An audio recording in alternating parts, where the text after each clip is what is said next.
ఆయన 2 అడుగులు వెనక్కి తోసాడంటే ఆలోచించు అర్జున. తను సామాన్య యోధుడు కాదు. తన కళ్ళల్లో సూర్యుని తేజస్సు,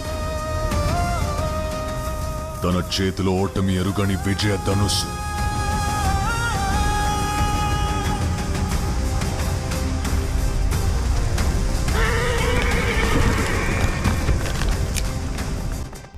తన పేరు చరిత్ర మర్చిపోదు. సూర్యపుత్ర వైకర్తన కర్ణ.